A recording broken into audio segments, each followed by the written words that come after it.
15তম শিক্ষক নিবন্ধনে এসেছে এমন একটি প্রশ্ন, যেমন x square plus y square equal to হচ্ছে 18 এবং এক্স ওয়াই ইকুয়াল টু হচ্ছে 7 হলে x minus y whole square এর মান কত? এ মাইনাস বি হোল স্কোয়ারের যে সূত্র, ওই সূত্রটা আমরা প্রথমে লিখে নিব। তাহলে এক্স মাইনাস ওয়াই হোল স্কোয়ারের সূত্রটা কি হবে?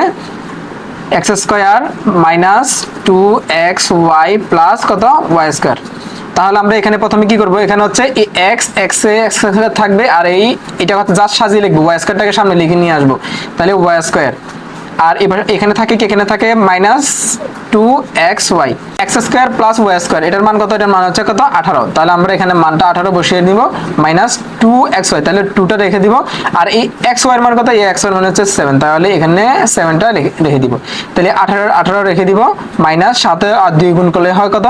14। এই 18 থেকে 14 গেলে সেক্ষেত্রে হবে 4। সো গাইস এই 4 হচ্ছে আমাদের অ্যানসার। 4 অপশন কোথায় রয়েছে? অপশন ক আছে, অপশন ক আছে অ্যানসার। ভিডিওটি এই পর্যন্ত যদি ভালো লাগে থাকে তাহলে please share the video and follow the page. Thank you.